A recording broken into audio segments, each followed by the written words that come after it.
전국의 시청자 여러분 안녕하십니까? 시사포커스의 안영화 교수입니다. 과연 이 시대의 MZ시대의 청년들은 대선 후보자들께 무엇이 궁금하고 앞으로의 희망사항이 무엇인지 청년이 묻고 대선 후보 답하다 시작하겠습니다.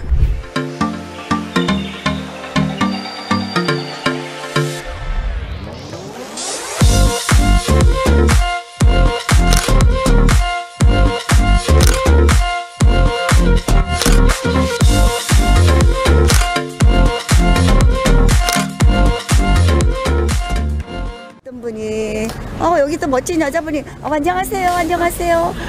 요즘에 코로나 때문에 얼굴을 다 가려서 얼굴을 볼 수가 없어. 멋진 얼굴이. 여기 사는 누군지요? 저 서대문구 사는 조예진이라고 합니다. 네. 대선 후보들 중에서 혹시 우리 여기 멋진 분을 어떤 분을 존경하세요? 저 개인적으로 유승민 후보님.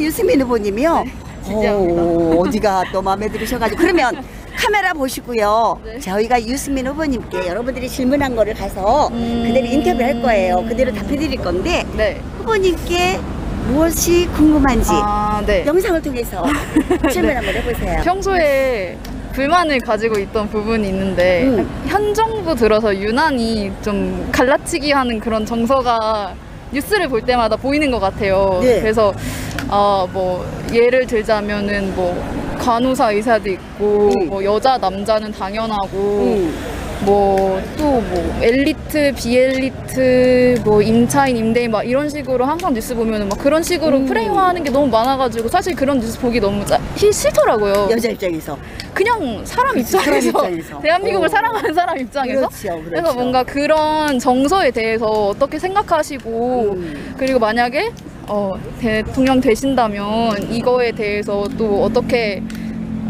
또 저희 국민 통합을 위해서 어떤 생각을 가지고 계실지 좀 궁금합니다. 네, 우리 서대문구 사시는 조예진 씨 정말 중요한 질문 잘 들었습니다.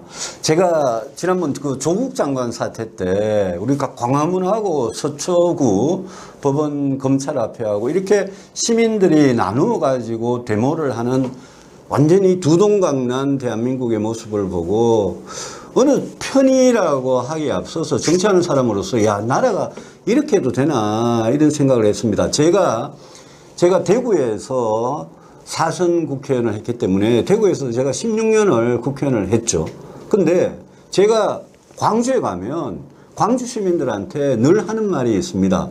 우리 내륙의 두 도시 대구와 광주가 지역 감정을 가지고 오랫동안 선거 때마다 그냥 서로 그냥 무조건적으로 특정 정당에 몰표를 주던 그런 내륙의 두 도시였는데 우리나라 대한민국에서 대구와 광주의 정치가 변하면 저는 대한민국 정치가 변한다고 생각을 했습니다. 어떻게 변할 거냐? 저는 광주에도 보수적인 생각을 하시는 시민이 있고 대구에도 진보적인 생각을 하시는 시민들이 있다고 생각합니다.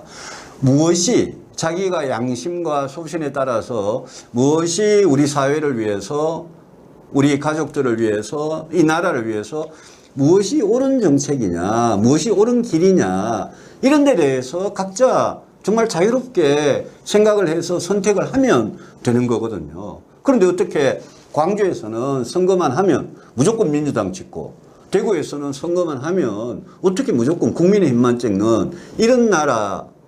그래서 이게 갈등이라는 게 지역의 갈등이 아주 오래전부터 있었고 거기에다가 최근에는 세대 갈등, 남녀 갈등, 소위 말하는 젠더와 에이지가 굉장히 중요한 이슈가 되고 있습니다.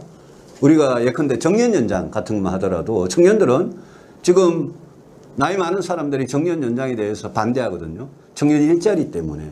그렇지 않습니까? 국민연금 같은 게 대표적인 세대 간 갈등의 문제입니다. 지금 나이 많은 사람들은 국민연금을 받을 수 있지만 지금 20대, 30대, 40대는 자기가 60세 이상이 되면 받을 연금이 없어져 버리는 문제가 있거든요. 이 문제 국민연금 개혁해야 된다고 제가 굉장히 강하게 주장을 하고 있습니다. 남녀 갈등은 어떻습니까? 지금 우리 2030 MZ세대 남녀 갈등 저는 심각한데 그 심각한 게 어디에서 오느냐. 남성은 남성대로 여성은 여성대로 자기가 사회에서 또 직장에서 일터에서 자기가 부당하게 차별을 받고 있다 이런 느낌 때문에 그런 거거든요. 군대에 갔다 온 젊은 남성들한테 물어보면 여성은 군대 안 가지 않느냐. 나는 군대 갔다 왔는데 근데 직장 뭐 공무원 시험을 준비하든 회사를 준비를 하든 내가 그만큼 군대 갔다 오는 바람에 손해봤다.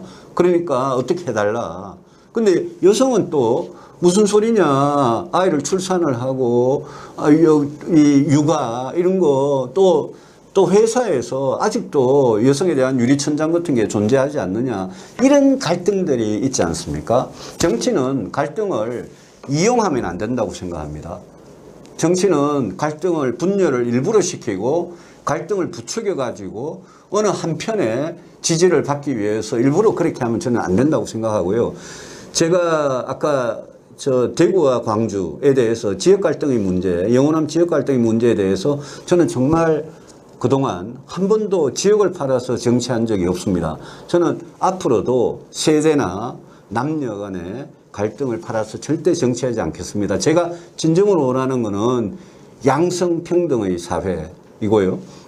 양성평등을 정말 실질적으로 추진하기 위해서 제가 대통령이 되면 양성평등위원회 만들어서 제가 대통령이 양성평등위원장이 돼서 우리나라에 힘 있는 부처들 있지 않습니까? 예산 갖고 있는 기재부, 고용노동 담당하는 고용노동부, 복지 다 담당하는 보건복지부, 또 교육 담당하는 교육부 이런 데다가 정말 양성평등 국을 설치해가지고 그들의 예산과 그들의 법으로 양성평등을 제대로 실현할 수 있도록 하겠다는 말씀 꼭 드리고요. 저는 우리 젊은이들이 언제 정말 이 테이블 위에 왜 우리가 갈등을 빚고 있는지, 예컨대 할당제 문제, 가산점 문제 이런 거 다 우리가 올려놓고 한번 진지하게 남성이 아니면 여성이 회사에서 아니면 가정에서 우리 사회에서 정말 부당하게 차별받고 있는 게 없는지 그런 걸 서로 터놓고 그런 걸 없애가는 그런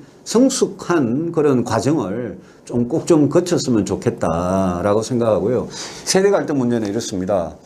우리 지금 20대 30대의 아빠 엄마 세대를 한번 생각해 보시면 세대가 경험한 거는 다르지만 저는 우리가 같은 공동체에 살아가고 있는 사람이라면 지금 20대 30대의 일자리 문제, 주택 문제, 연금 문제 이런 모든 문제들을 저는 50대 60대 70대가 이거는 내 아들 딸의 문제다 라고 생각을 해 주시고 이 문제를 해결하는데 그래서 이 문제가 앞으로 10년, 20년, 30년 후에 우리 나라의 발목을 잡지 않도록 그렇게 해결하는데 저는 좀 연세 많은 분들이 저를 포함해서요 동참을 해주시면 좋겠습니다. 그래서 아까 예를 들었던 정년연장 같은 거 하나만 하더라도 우리가 정년연장을 하면 젊은이들한테 일자리가 안 돌아가면 이 문제 어떡하지? 그럼 정년연장을 하더라도 우리가 월급을 연봉을 임금 피크제 이런 걸 도입해 가지고 우리는 적게 받고 그 대신에 연장을 하더라도 적게 받고 그러면 그 돈으로 젊은이들의 일자리가 창출될 수 있도록 뭔가 이런 서로 세대 간에 서로 양보하고 그래서 해결책을 찾아내는 그런 거를 하는 게 저는 정치의 본질이라고 생각을 합니다. 제가 대통령이 되면 갈등의 원인을 찾아내서 왜 불만이 있는지 그리고 우리 사회가 지금보다 더 밝은 미래로 나아가기 위해서는 어떤 해결책을 써야 되는지를 그 당사자들과 충분히 대화해서 정말 당사자들이 정말 이 정도면 받아들일 수 있는 그런 해결책을 꼭 찾아내겠습니다. 청년이 묻고 대권 후보 답하다. 오늘은 국민의힘의 유승민 후보님을 함께했습니다. 정말 고맙습니다. 고맙습니다. 감사합니다. 지금까지 진행의 시사포커스 안영화 교수였습니다. 감사합니다. 고맙습니다.